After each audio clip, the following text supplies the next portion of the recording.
Okay, so I'm going to read the blessings of obedience. So, when the Lord your God brings you into the land which you go to possess, and has cast out many nations before you, the Hittites, and the Girgashites, and the Amorites, and the Canaanites, and the Perizzites, and the Hivites, and the Jebusites, 7 nations greater and mightier than you. And when the Lord your God delivers them over to you, you shall conquer them and utterly destroy them. You shall make no covenant with them, nor show mercy to them, nor shall you make marriages with them. You shall not give your daughter to their son, nor take their daughter for your son. For they will turn your sons away from following me, to serve other gods, till the anger of the Lord will be aroused against you, and destroy you suddenly. But thus you shall deal with them. You shall destroy their altars, and break down their sacred pillars, and cut down their wooden images, and burn their carved images with fire. For you are a holy people to the Lord your God. The Lord your God has chosen you to be a people for himself, a special treasure above all the peoples on the face of the earth. The Lord did not set his love on you, nor choose you because you are more in number than any other people, for you are the least of all peoples. But because the Lord loves you, and because he would keep the oath which he swore to your fathers, the Lord has brought you out with a mighty hand, and redeemed you from the house of bondage, from the hand of Pharaoh king of Egypt. Therefore know that the Lord your God, he is God, the faithful God, who keeps covenant and mercy for 1,000 generations with those who love him and keep his commandments. And he repays those who hate him to their face, to destroy them. He will not be slack with him who hates him. He will repay him to his face. Therefore you shall keep the commandments, the statutes, and the judgments which I command you today to observe them.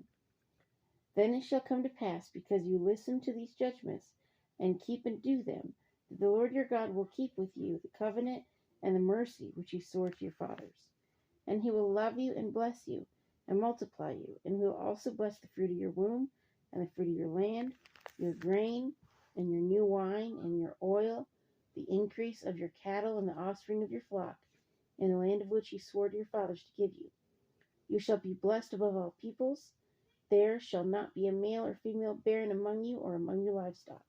And the Lord will take away from you all sickness, and will afflict you with none of the terrible diseases of Egypt which you have known, but he will lay them on all those who hate you.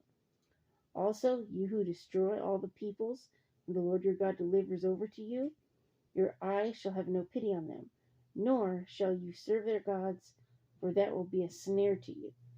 If you should say in your heart, these nations are greater than I, how can I dispossess them? You shall not be afraid of them, but you shall remember well the Lord your God did to Pharaoh in Egypt.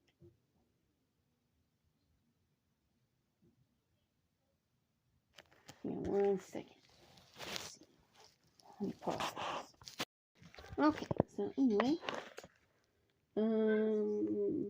the great trials which your eyes saw, the signs and wonders, the mighty hand and the outstretched arm, which the Lord your God brought you out. So shall the Lord your God do to all the peoples of whom you are afraid. Moreover, the Lord your God will send the hornet among them until those who are left, who hide themselves from you, are destroyed. You shall not be terrified of them, for the Lord your God, the great and awesome God, is among you. And the Lord your God will drive out those nations before you, little by little. You will be unable to destroy them at once, lest the beasts of the field become too numerous for you. But the Lord your God will deliver them over to you, and will inflict defeat upon them until they are destroyed. And he will deliver their kings into your hand, and you will destroy their name from under heaven. No one shall be able to stand against you until you have destroyed them. You shall burn the carved images of their gods with fire. You shall not covet the silver or gold that is on them, nor take it for yourselves, lest you be snared by it, for it is an abomination to the Lord your God. Nor shall you bring an abomination into your house, lest you be doomed to destruction like it. You shall utterly detest it and utterly abhor it, for it is an accursed thing. So, those are the blessings of obedience. As long as Israel were obedient to God and did what they were supposed to do, what God told them to do through Moses, then they were cool. But, if they didn't do the stuff that he told them to do, then they're in trouble, And so, and it's kind of the same today. Starts out when you're a kid. You do what your parents tell you to do, everything's cool. You don't, you're in trouble. Okay? When you get a job, you do what your manager tells you to do, you're good. You don't, you're in trouble. So, everybody has authority that they answer to. So, there's rules everywhere you go. And that's just the way that it is. So, anyway, tell me what you get in the comments.